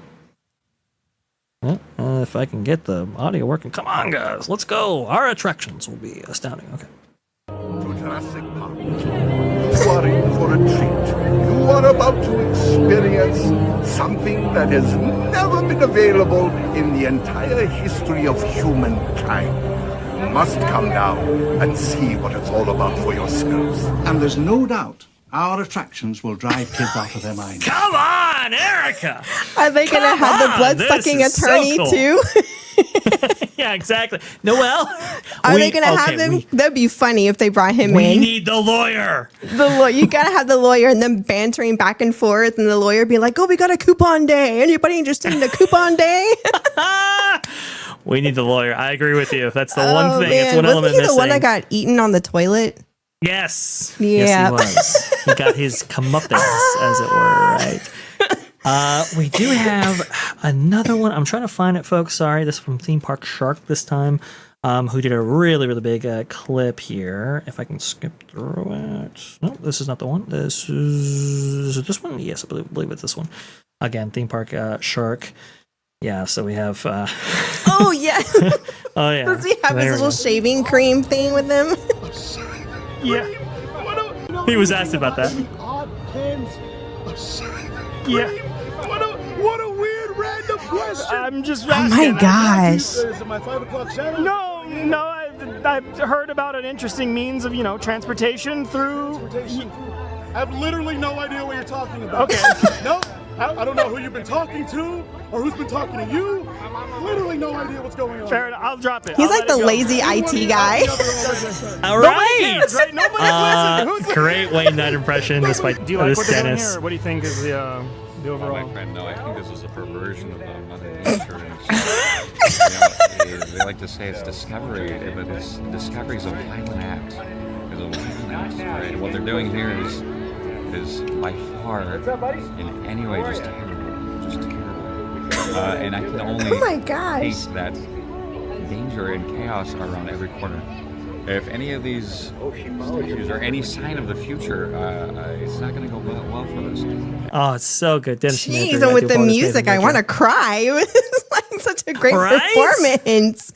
Oh, wow. But to be fair, there's no way you're going to find at that level of acting talent in Florida. I agree with you. I don't. That pool doesn't really exist in Florida, so it makes a lot more sense to have this in California on the Hollywood side. But in the Improv, I'm floored at the Improv and how long they can hold it and just keep going and going. And they're not really fed any lines. It's just, I can't do that. I don't have that kind of talent. I would eventually just kind of go, yeah, this is make believe. No. You know, like I'm done. Exactly. I don't know what else to say. I agree with you. This is so good. I remember too when the actors were out for Back to the Future, and like I went up to Doc, you know, and I said, "Hey Doc, you got a license for that scientific equipment that you're setting up there?" And he's like, "Of course." Yes, and he's like, "Of course I do." And he like slips me like a fake 20 or whatever, and it was like, "Oh my goodness, that is awesome!" Well, he was ready for that one. Oh, jeez, so good, you know. So, Universal Studios Hollywood, you know, just batting it out the park again. We actually just got a word as well that Sailor Moon will be featured at FanFest nights as well. So now we have that's two an old pieces. School, but Sailor Moon has held in popularity over the decades. I mean, Sailor Moon doesn't it go back to like the 90s? Oh yeah, absolutely. 90s, maybe even the 80s. In terms of the cultural impact that it's had in America, it really did launch the manga phenomenon, which got people so many interest in Japanese culture. And then the anime was massive, huge, massive deal right there. Sailor Moon will also be featured there. So for female representation, you definitely have that right there. And then One Piece, obviously, in the Waterworld Theater. So 2 pieces of anime. You have monsters going into the and Scooby-Doo in the back lot. Jurassic Park Experience right there. Soft open to guests. Very, very cool. You have Yoshi coming back, Dungeons and Dragons, Harry Potter stuff, and more. It's looking to be awesome. No, and I know. Go ahead, please.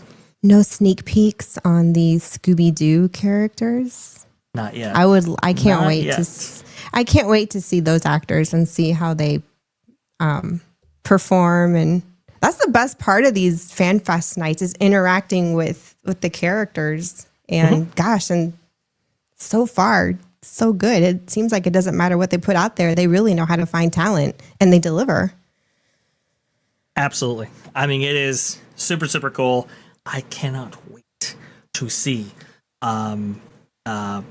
more of this stuff right here. Like you said, they deliver. They really do come up to the plate. I know that people, maybe we're a little bit disappointed with Star Trek and so forth. I think they're getting their groove, though. I think they're really finding the IPs that really appeal to just about everybody. Star Trek was huge, but I'm telling you, they're testing the waters for park expansions down the road.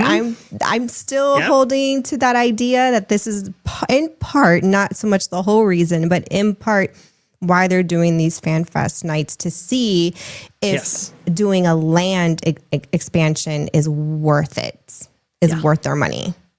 Yep. Yeah. Absolutely. So very cool. I cannot wait. I cannot wait to go to FanFest. And I know for a fact, Erika, that just the Jurassic Park experience alone has sold tickets by itself. That's how excited people are for all of this. So very cool. Can't wait to get into it. We're going to have more FanFest coverage on this channel and more. We have so many news items to get to, folks. We couldn't do it in one show. We got to come back tomorrow and do it again. Like, for example, Six Flags. Oh, my goodness. There's a little bit of shareholder revolt going on. Really? Oh, yeah. Not good, Erika. It's not good. That's for sure. I guess Travis Kelce coming on board. He's looking for some changes. We have people exiting rides again when they're not supposed to. That's a very interesting story. We have a famous chef, been with the company for 20 years, actually, at Disney, now leaving. I have met him before. Very, very respected guy. But to leave so suddenly, right before Jill actually makes her way as the president of Disneyland Resort. Very interesting stuff. Knott's Berry Farm, really doubling down on their entertainment offerings, saying that they want to be the world leader in entertainment. Fascinating. All that and more. Coming up on I just want to tomorrow's. taste the fried chicken and the boysenberry stuff. Yes. Oh, Erika, I love that you said that because I want to taste it too. Some of that I'm stuff. trying to lose weight so I can gain it all back. Perfect. That's It's exactly a juggling the way. act, you know? You don't want to go over a certain number. So when you hit the threshold, you drop the weight and then you eat and it goes back up. And it's this cycle. Yeah, exactly. Right. Speaking of, that's exactly how you want to do it. No dietary or nutrition advice here. Chef Eddie, the man who invented Dole Whip, is leaving. No, I don't think he was ever at the company. The man who invented Dole Whip. But somebody else has left, and it's got a lot of people like, whoa, this is a big loss right here. All that and more coming up on the next show. Erika, where can the people find you out there? What do you got going on, Brute Banter on Friday? Please go ahead. Oh man, there's so much has come out this week that we are going to try and banter about. My best friend Sunflower is coming back. She went to Universal last week, which is why she couldn't join us. And she did their disability program. She also has a story on scooter rentals for anybody who, so she's got a really cool story of her experience as a first timer, needing disability access, and good and bad, up and down. And then, gosh, there's just so much coming down the pipeline this week. Not only the Disney news, but just a bunch of funny random things that have been showing up on mine and Raf's social medias. So, but yeah, we just get together, have a good time with friends. No specific topics or niche. It's just whatever organic conversation comes up. We like to laugh. It's Friday, and we start at 2 p.m. Eastern time after that Park Place, and we call it Brewed Banter. So you just bring your brew, coffee, tea, beer, and it's like you're just sitting in our living room with us, just hanging out with us. Fantastic. I love it. I love what you do, Erika. I love Brute Banter. I think it's a really I try to catch every single one. I saw the last show. It's a pretty full house right there. I know, it was unexpectedly a full house last week. I was even overwhelmed. I'm like, oh my gosh, like everybody's here. And so I knew that, and I was like, okay, I'm gonna hold back a little bit here because there's a lot of people here. I felt bad for Lorena because there was just so many people on panel. And it really, we don't know who's coming from week to week. So it's element of surprise. And the conversations can get pretty loud. You know, I'm used to it because I'm half Cuban. So I'm used to the loud banter. And of course, Raf, he's half Puerto Rican, half Panamanian. So we're just, we're used to the loud. But it can be a lot if you're not used to that. Well, don't worry. I'm used to it. So, and I love being on there. So thank you so much for having me as much as you have. And I will ensure that I will be there many more times to come for the door's always open for you. Thank you. Very much appreciate that. Go and Shogi has a link to Erika's amazing channel in the chat right there. But if you are watching this on the replay and so forth, or maybe you want another link, in the description as well. In fact, all of the panelists, their links are in the description. So please go ahead, click on those and get around and support our amazing panelists like Ron from All the Brothers Fun and OG55. Very cool stuff indeed. I want to go ahead and ask you though, and the audience at home. Okay, so somebody asked, hey, can we change this? Can we change the time to Thursday because Marvin happens to be streaming at that point. And yes, that was a little bit of an oversight on our behalf right there. I tried to map out everything. I was like, okay, let's go ahead and let's make sure, ensure, possibly, hopefully, maybe we don't stream over our friends because we never want to do that.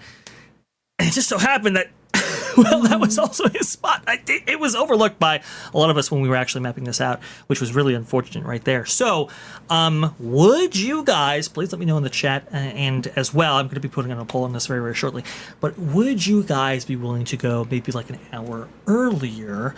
That way, we might still bleed over into Marvin just a little bit right there, but we can provide them the redirect, and we can still get our West Coast friends on, because unfortunately, with a 3-hour time difference, a lot of them don't get off until about 5 o'clock right there. So, at least California time, right? So it's like, okay, how can we kind of work this to where we don't take over Marvin's show, still provide him the space to do his thing, but also to provide everything to you at home, something that you'd be wanting to tune into. And obviously, it's going to be very compelling for you. I want to go ahead and hear from the audience. Remember, this is your guys' show as well as it is mine. So please go ahead. Let me know your thoughts on that. I want to go ahead and be respectful Should we do a poll? of everybody around us. Okay. I don't know how to do it. Do you maybe Here's do the a thing, Erika. chat poll? I don't know how to do it. I have been on YouTube. How do we do this? Hold on a second. I have been on YouTube for forever. I don't know how to do a poll. Okay, we'll do an informal poll. How about this, folks? All right. 1 in the chat if you want 1 hour earlier. Give me a 0 in the chat if you do not. If you prefer it to be at its normal time, that being 8 o'clock Eastern. Please let me know. 7 p.m. Eastern, that's 1. Put a 1 in the chat. Or 8 p.m. Eastern, that's going to be a 0. Please let me know right there. Chef Eddie and Kit Kat, out the gate. Disney fan 55. Well, he retracted his message, but he said maybe do a poll in the community tab. Are you able to do that? I am able to do a poll in the community tab, but we are getting feedback live. Oh, yeah, right we now. are. We got a lot of ones in the chat. Okay. A lot of people are like, hey, you know what? Let's go ahead and move it earlier. Let's go ahead and move it earlier, Almost everyone. Yeah. I mean, it's only an hour earlier. Yeah. Okay. Yeah. Well, that's our poll. That's perfect right there. Nice. Again, it's your channel, folks. Please let us know what you want, and we will go ahead and do our best to achieve what you want. I want this to be your favorite, or at least one of your favorite YouTube channels. Excuse me. Erika, she's going to be your favorite too. Oh, so I'm biased. This is one of my favorite channels. I'll say it. All right, good. 111. Yeah, universally. Okay, guys. All right, tomorrow at 7 p.m. Eastern. That's where we're going live right there. Again, we might bleed into Marvin just a little bit, but don't worry, folks. We will go ahead and redirect you over to Marvin's M4 Empire right there after the show. That way you can catch the most of both. Okay, so that's the way we'll do it. I still want to have West Coast people on. Sometimes they got to get off work, so there might be a little bit of overlap, but we'll try to keep it as minimum as possible, and we will provide you the very best coverage possible. Okay, if it's a problem, maybe we'll go ahead and do it. If that's adjust things even further. But for right now, 7 p.m. Eastern. Tomorrow is when our live show is going to be. I'll go ahead and get that live stream up there as soon as this one's done. Thank you so much for joining us here at Vash Sky ParkCast. You know what to do right there. Erika and Raf, make sure you go ahead and go over to her channel, subscribe, get notified when she goes live, because Group Banter is a whole lot of fun. You don't want to miss it. Follow the Bradley's you get fun. to see us out of our norm. That's a lot true. of us. That's true. I want to thank Ron for all the Bradley's fun. Erika once again, OG55 as well. Links in the chat below right there. And to MJ for doing a great, fantastic job producing this live stream as well. Unfortunately, she had to leave a little bit early. That's okay, though. I want to go ahead and thank her. And thank you all for a tremendous day right here. Shareholders Week! Oh, my goodness. Hopefully, we provide the coverage that you all, tune in to see. And thank you for getting us monetized. More information on that next week, tomorrow, 7 p.m. Eastern. Don't miss it.